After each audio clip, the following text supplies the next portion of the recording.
2006 সালে আমি চাকরিতে যোগদান করি। 2008 সালে আমার চাকরিটি কনফার্ম হয় এবং 2010 সালের 18 ফেব্রুয়ারি কোনো প্রকার কারণ ছাড়াই আমাকে চাকরিচ্যুত করা হয়। এখানে শুধু আমাকে না, এখানে আমরা প্রায় 128 জন আছি। এই 128 জন ব্যক্তিকে কোনো প্রকার কারণ ছাড়া, কোনো প্রকার নোটিশ ছাড়াই আগের দিন আমরা অফিস করে বাড়ি গিয়েছি, পরের দিন সকাল 9টার সময় আমাদের কাছে চিঠি ধরাই দিল যে তোমাদের চাকরি নাই। কেন চাকরি নাই? কারণ এই নিয়োগ ছিল বিএনপি সরকারের আমলে। তাহলে আমরা সম্পূর্ণ রাজনৈতিক হয়রানির শিকার, আমাদেরকে উদ্দেশ্য প্রণোদিত ভাবে চাকরিচ্যুত করা হয়েছে। এখন আমাদের দাবি, দীর্ঘ 17 বছর পর আমাদের বিএনপি সরকার আবার ক্ষমতা এসেছে। এই সরকারের মাননীয় প্রধানমন্ত্রীর কাছে আমাদের একটাই আবেদন, এই যে জাতীয় সংসদ সচিবালয়ে 2010 সালে যাদেরকে বিনা নোটিশে এবং বেআইনি ভাবে চাকরিচ্যুত করা হয়েছে, তাদেরকে যেন চাকরিতে পুনর্বহাল করা হয় এবং এই 128টি পরিবার এখানে যারা সবাই উপস্থিত আছে, সবাই কেউ প্রথম শ্রেণী, কেউ দ্বিতীয় শ্রেণী, কেউ তৃতীয় শ্রেণীর অফিসার। এখন আমাদের সবাই আমরা মানবেতর জীবনযাপন করতেছি, কোনো প্রকার চাকরি নাই। আজকে 17 বছর একটা পরিবার, তার মূল মালিক যদি চাকরি ছাড়া থাকে, তাহলে সেই পরিবারটির কি অবস্থা হয়? বিশেষ করে 5ই আগস্টের পর যারা জীবন দিয়েছেন, যাদের জন্য আমরা আজকে এই রাস্তায় দাঁড়াতে বসি, তাদের প্রতি বিনীত শ্রদ্ধা জানাচ্ছি। আমরা 2009 সালে এবং 10 সালে চাকরিচ্যুত হয়েছে প্রায় 128 জনের মতো।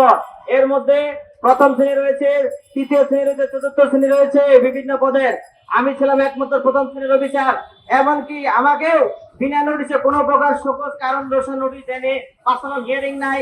আমরা 2010 সালে 18 ফেব্রুয়ারি বৃহস্পতিবার রাত 10:30টায় সংসদের অধিবেশন শেষ করে, ডিউটি শেষ করে আমরা বাড়িতে ফিরি।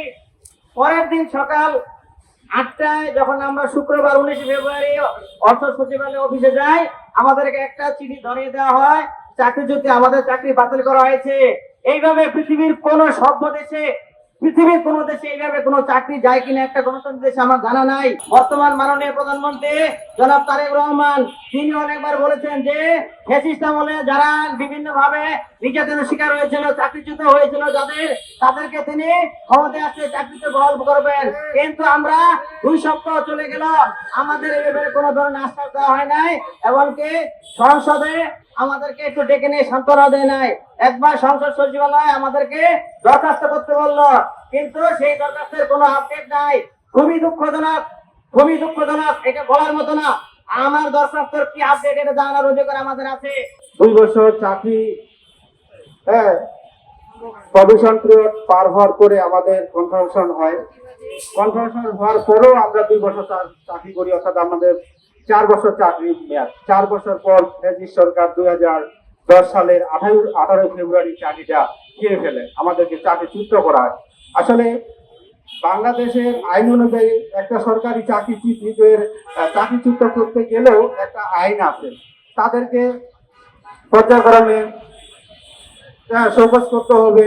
3 বার শোকজ করার পরে যদি সংসদ এরকম জবাব না দেয়, তাহলে তাকে সাসপেন্ড করতে পারে।